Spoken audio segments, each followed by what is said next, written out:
Hepatitis B व सी, जिसे हम काला पीलिया के नाम से भी जानते हैं, लिवर में इन्फेक्शन के कारण होता है। यह इन्फेक्शन असुरक्षित यौन संबंधों, संक्रमित व्यक्ति द्वारा प्रयोग की गई सुई, रेजर, टूथब्रश साझा करने से, किसी ऐसे उपकरण व औजार से टैटू बनवाना या कान छिदवाना जिसका इस्तेमाल संक्रमित व्यक्ति पर किया गया हो और संक्रमित गर्भवती महिला से बच्चे में हो सकता है। लाइसेंस प्राप्त ब्लड बैंक से ही रक्त प्राप्त करें। सुई, रेजर, ब्लेड इत्यादि साझा न करें। सुरक्षित यौन संबंध एवं निरोध का प्रयोग करें। टैटू बनवाने व नाक कान छिदवाने के लिए नई सुई व स्याही और साफ उपकरण का उपयोग करें। संक्रमित गर्भवती महिला की हॉस्पिटल में डिलीवरी करवाएं और जन्म के 24 घंटे के अंदर बच्चे को काला पीलिया के बचाव के टीके लगवाएं। अधिक जानकारी के लिए नजदीकी स्वास्थ्य केंद्र से संपर्क करें। राष्ट्रीय स्वास्थ्य मिशन, स्वास्थ्य विभाग हरियाणा द्वारा जनहित में जारी।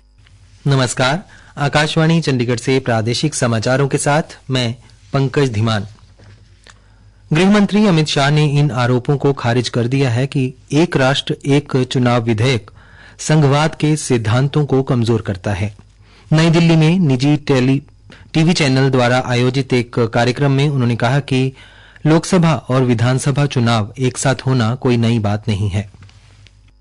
देश में 3 चुनाव वन नेशन वन इलेक्शन के तहत 52 में सभी चुनाव साथ में हुए। 57 में कोई कारणों से चुनाव अलग हो रहे थे तो 8 राज्यों के असेंबली भंग कर दी गई और चुनाव साथ में कराए। इसके तीसरा चुनाव भी कम बेस वन नेशन वन इलेक्शन हुआ। एक टूटा कहाँ?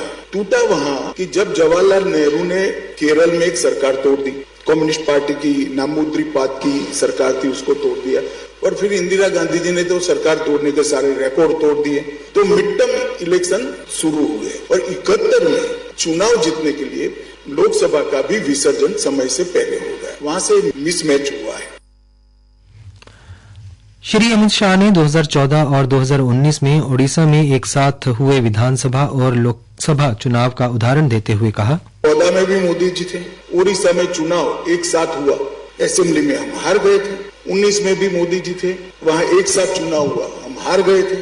19 में पूरे देश में प्रचंड बहुमत मिला, आंध्र प्रदेश में हम हार गए थे। ऐसे नहीं होता है।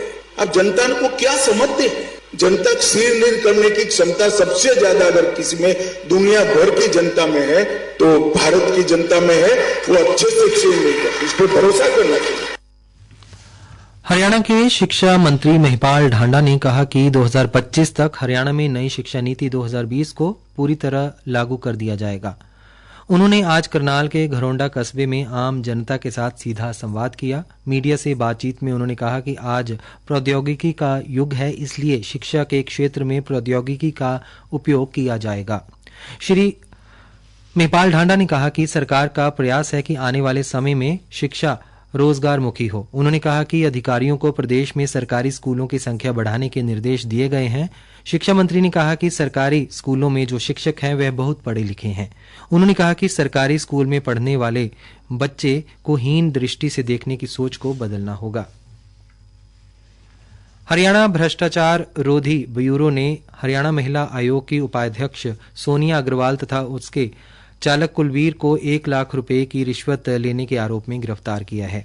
सरकारी प्रवक्ता ने बताया कि ब्यूरो की टीम ने एक जेबीटी अध्यापक की शिकायत पर कार्रवाई करते हुए कुलवीर को हिसार में रिश्वत के पैसे लेते हुए रंगे हाथों गिरफ्तार किया, जबकि सोनिया अग्रवाल को खरखोदा से गिरफ्तार किया गया। शिकायतकर्ता से पुलिस में उप निरीक्षक के पद पर तैनात उसकी पत्नी से चल रहे विवाद को निपटाने के लिए उससे 1 लाख रुपए की रिश्वत मांगी गई थी। मामले की तफ्तीश जारी है। हिसार स्थित चौधरी चरण सिंह हरियाणा कृषि विश्वविद्यालय की अखिल भारतीय समन्वित कृषि प्रणाली अनुसंधान परियोजना से विकसित 1.0 हेक्टेयर समन्वित कृषि प्रणाली मॉडल को राष्ट्रीय स्तर पर मान्यता मिल गई है।